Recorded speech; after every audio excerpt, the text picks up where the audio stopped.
It has been proven over time and again that all work without play makes Jack a dull boy. A very popular saying that is required now more than ever before, especially in today's fast-paced and competitive world, where children comprising pupils and students are forced by parents and guardians and the conglomerate of society and situations as a whole to devote increased hours in academic learning. From morning 8 a.m. till noon and early evening 4 p.m., their heads are expected to be buried in studies, whether theoretical or practical, and other knowledge-enhancing activities so that they can stay ahead in the rat race and win the quest for success set by societal expectations and standards.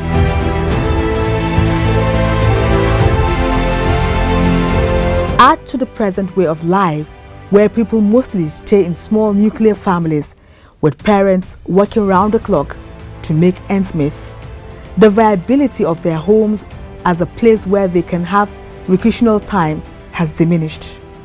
Imagine waking a child at 5 in the morning to beat Abuja traffic till 4 p.m. without recreation. Of course, Jack will be a dull boy, like the saying goes.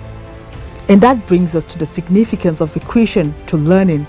How critical is this?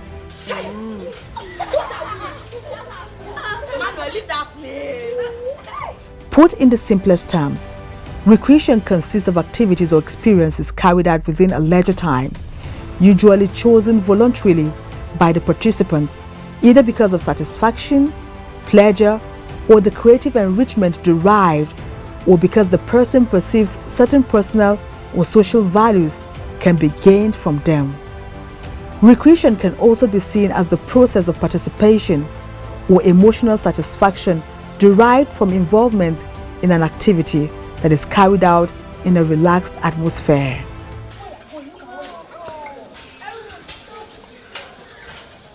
Pupils and students nowadays spend most of their time with school friends and majorly outside of home for the sole purpose of learning. Hence, in the current scenario, the best place to include recreational facilities in their lives is in the place of education rather than at home. This not only provides a chance to include recreations in their lives to aid learning, but also helps them to socialize and become less dependent on their parents.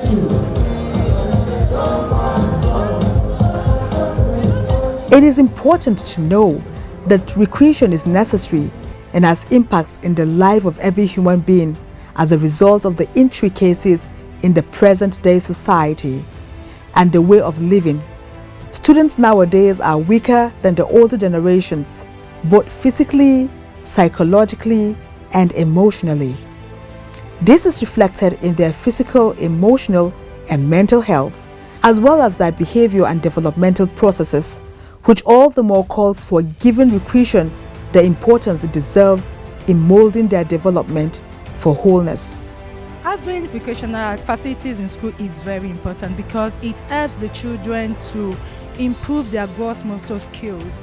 Like those of them that are not moving, that are not crawling yet, you find out that those children that cannot crawl, they can actually slide and it helps them to grow better.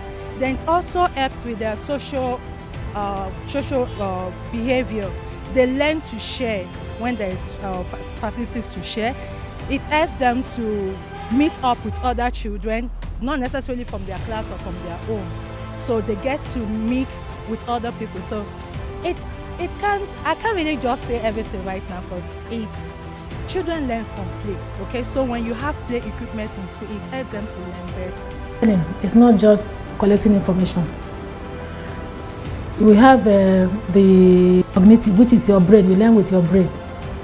And then you have affective domain of learning, which means that you learn feelings. You feel about all things around you. And then you have psychomotor, which is your touch. You touch around like all those in the swings. So for a child to be rounded, to be grounded, you have your cognitive side, your affective side, your psychomotor side must be catered for. So any school that does not have those things that will make a child rounded like that has a problem. because children learn with their head, with their brain, they learn with their hands, and they learn with their side, with their feelings. They feel things. For example, if a teacher comes to class and is moody, it's not, children will notice. Children will notice.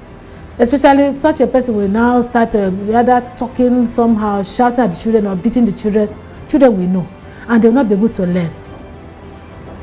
So I think that those things are very critical because they are important for a child, when a child had to have rounded education. Those facilities enhance or build the learning of individual students or individual people, and also it just serves as a motivation for pupils to ensure that at least when the the recreational facilities are available, the students know that these things are there. It helps them when it comes to learning, or during maybe leisure time, they have some of these facilities that will also help them. You find out students or pupils will not be lazy, or they will not shy away from their duties to go to school. Investigations by AD4 TV Radio shows that there are various types and importance of recreation to a pupil or student's total well-being and assimilation in the class.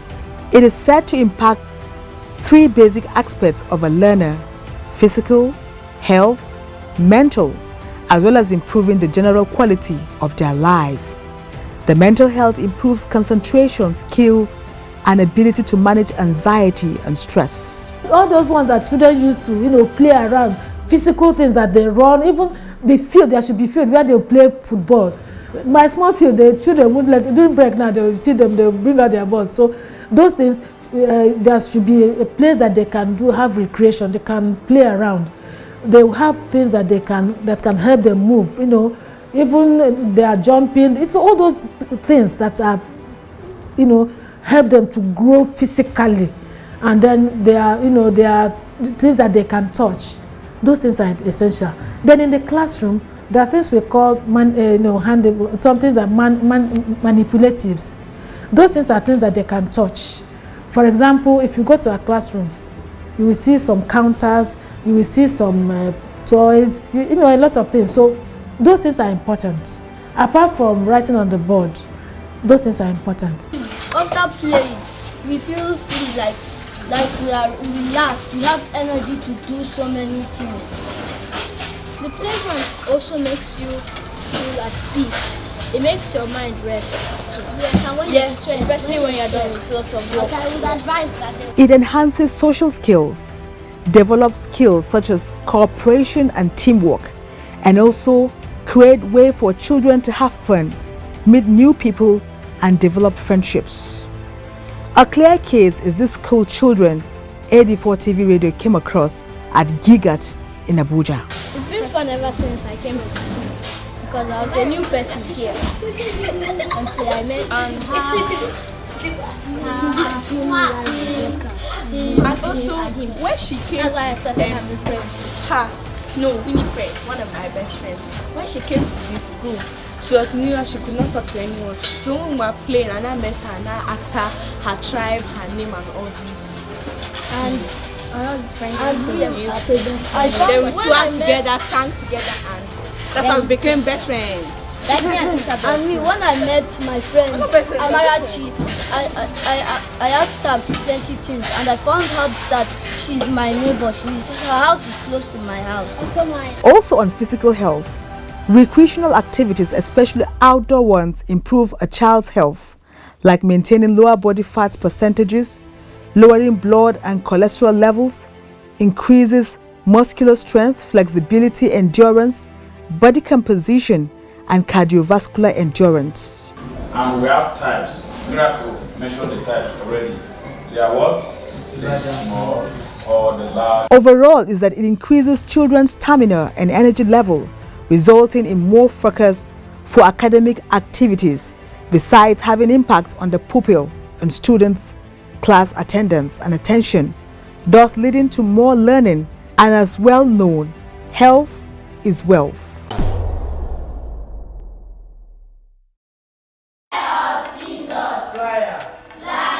Education is the bedrock for the development of every society. What premium does the Nigerian government place on education? How much is budgeted for? How well are these funds utilized? What quality of teachers, students, and graduates are learning institutions churning out?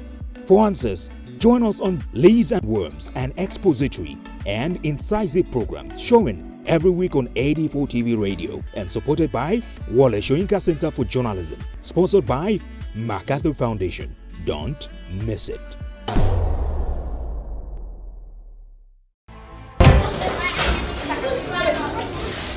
Another area of impact through recreational activities is improved mental health. It helps manage stress and provides a chance to nurture self while providing a sense of balance and self-esteem, which can directly reduce anxiety and depression.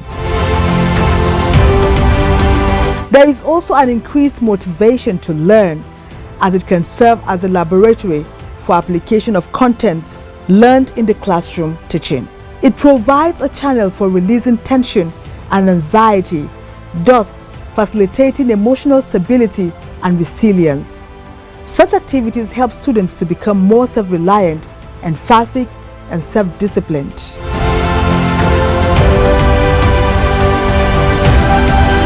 According to an American Recreation Coalition study 2000, recreational activities help create a balance between academic pressures with physical and mental well-being.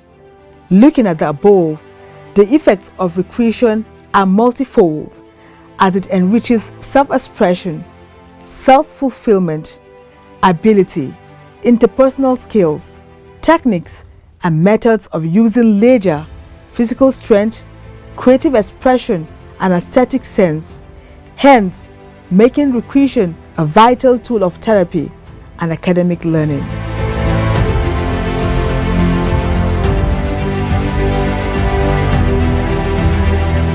With this in view, AD4 TV Radio visited a number of schools across the FCT to see how these recreational activities are installed to aid the learning of pupils and students in the Federal Capital Territory. In comparison to the private schools who take recreation seriously, the public schools are nothing to write home about. Bare, plain, and unconducive describes most of the school premises, which are open to passers-by and the general public. Aside dilapidated classrooms in most schools, there are no adequate furniture, not to talk of recreational facilities, to facilitate the children's learning or aid their physical, mental, and social development.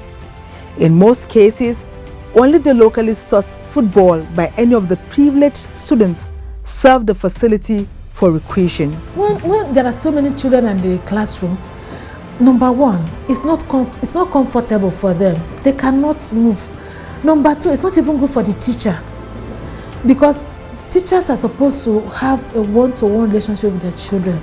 Sometimes you want to know your children, and then it's not even good for the school, because, well, it's for example, if it's a private school, you are making money, but that money, your children, the parents are not getting the value.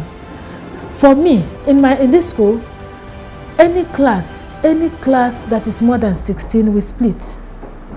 Any class that is more than 16, we split.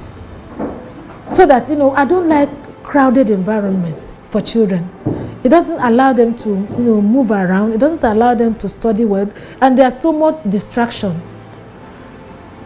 So I think that overcrowding in schools, I don't know how they do it.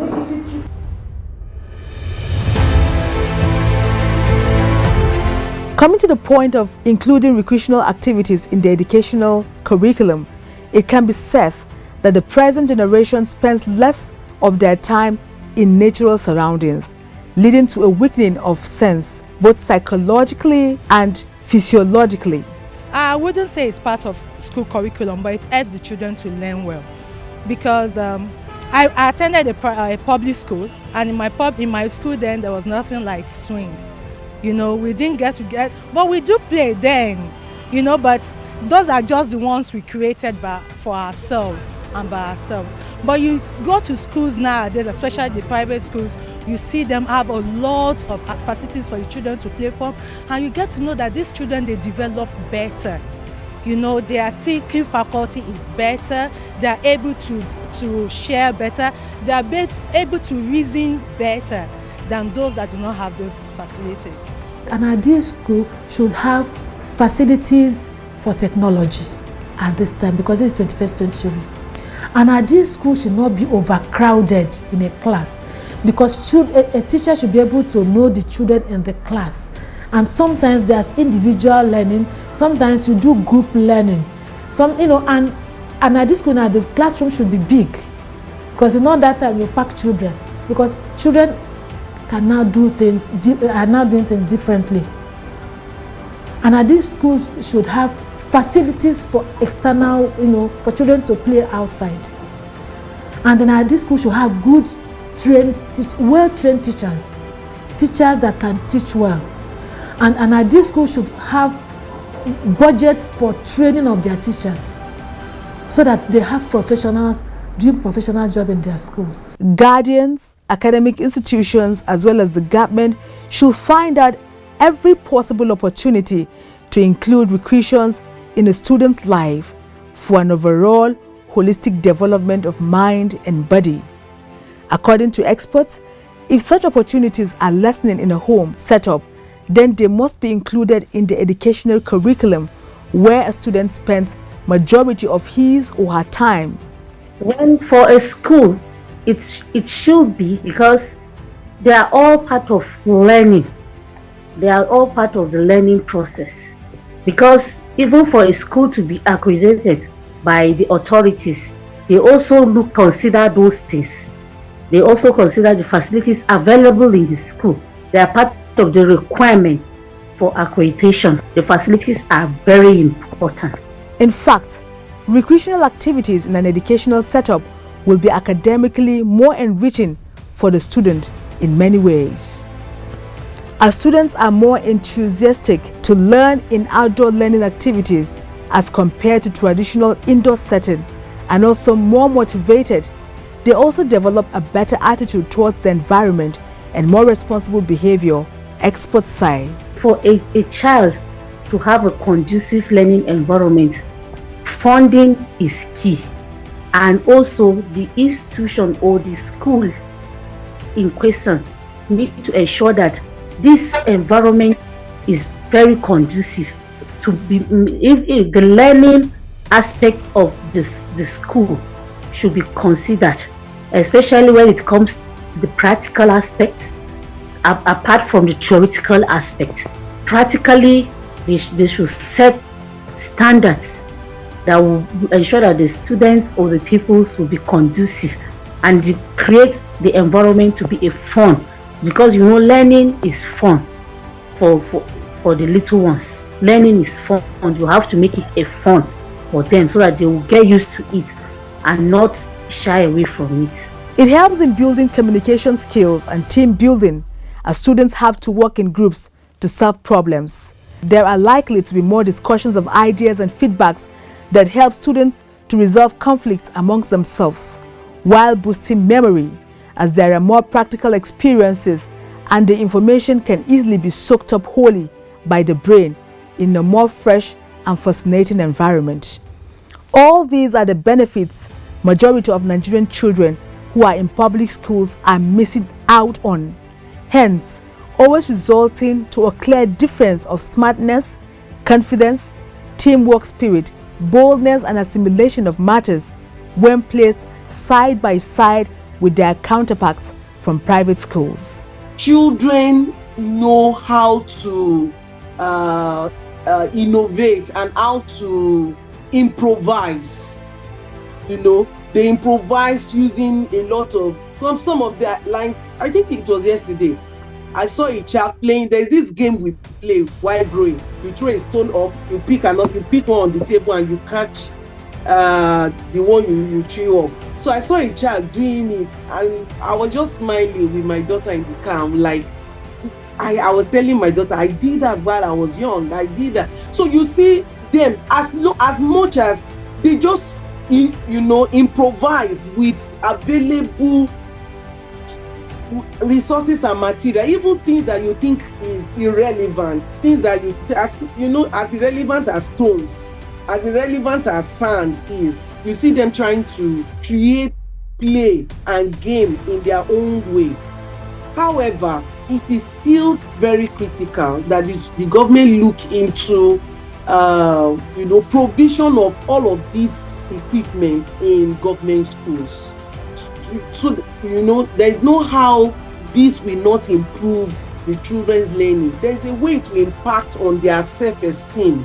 There's a way to impact on their acquisition of basic skill. It improves while playing, they communicate, and through that, it will improve their communication skill and a whole lot of things. So it's very, very important that the government, look into the provision of basic amenities in government schools. Look, there is no way you can compare them because of the treatment. The way they are being brought up in the private school is quite different from the government school. I mean, I can see that there's a bit laxity in most government schools than in the private schools. Laxity in the provision of these recreational facilities, making sure that those children are exposed to them and then practice the use of them and act them out. Some of them, by the time they go into these recreational activities, you'll find out that one or two maybe endowed with a talent of being maybe a shot putter, a weightlifter, 100 meters race runner, and may be able to do very good when it comes to sports in general. For education to be said to be effective, experts say there must be a balance in all that makes up the holistic learning curriculum, and recreational facilities form a critical part. Recreational facilities are very good in schools, especially the primary and nursery sessions. Yes, starting from the nursery sessions, once a school creates good and conducive learning environment that attracts pupils and even students to the school, learning become very interesting. So recreational facilities is good in most schools. So that should be part of priorities in schools, at least to ensure that they have good recreational facilities that will enhance learning, that will make learning to be fun, especially for the little ones. The moral development of a student is also said to be enhanced through extracurricular activities, a lacuna easily noticed among students in public schools. Overall, it can be said that recreational activities help in overall development of a student's physical, mental, and emotional well-being.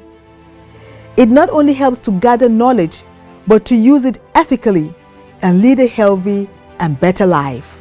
Choosing your battle. Pick yourself up and dust yourself off and back in the saddle. Teaching students to think with reason and live with a more practical approach to life, thus helping to achieve success in one's endeavors.